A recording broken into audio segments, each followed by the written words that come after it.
દીકરા હા ભાઈ, સારંગનો દીકરો છું, મેઘાનંદ બાબાનો દીકરો છું. મારું વિધાનંદ નામ છે, પરંતુ દુનિયા મને જંતર વેળા જુવાનથી ઓળખે છે ભાઈ. હમણાં આપાને મજા નથી તો એકાદ ભજન સંભળાવો. લે, આપણને શું થયું? આપા હમણાં ભાઈ હમણાં ઘણું તાવ આવે છે ને તબિયત સારી નથી. તો જુવાન એકાદ ભજન મને સંભળાવી દે. કાંઈ વાંધો નહીં, આપણા સાથે જિંદગી હાથમતા છે. એ રૂખડ બાવા તું હળવો હળવો હાલજો, રૂખડ બાવા તું હળવો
₹200 હરિપરથી જેસુભાઈ મોરડિયા આપે છે માતાજીના દિવેલમાં. બોલ અંબે માત કી જય. સવાસ ડાયરો સવાસ.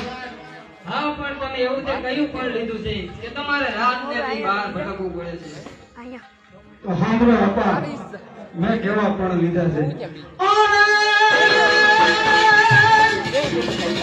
આ તો નવ સુંદરી દેવકી અને નભે જોતા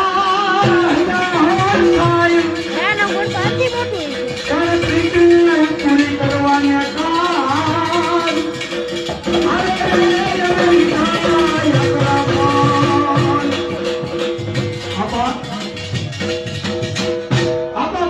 પામવા માટે આ ફળ લીધું છે. આપા શેરી નામની એક કન્યા સાથે મારે પ્રીત બંધાણી, બાળપણની પ્રીત હતી.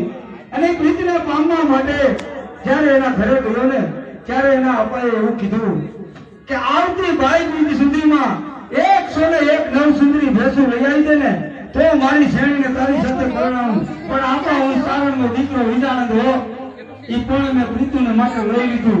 અને આજ ગામો ગામ મારું જંતર લઈ અને જંતરના તાલે સારણને રીઝવું છું અને ભેંસું ભેગી કરું છું. આપા સવાસ.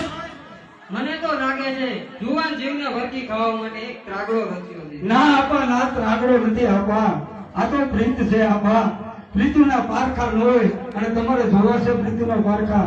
હું શેણીને કેટલો પ્રેમ કરું છું અને શેણી મને કેટલો પ્રેમ કરે છે. આ તો અમારી અમર પ્રેમ કહાની છે. આપા પણ વિજાનંદ તને તારી જેની એક જ રૂપાળી લાગે છે. ઓહો,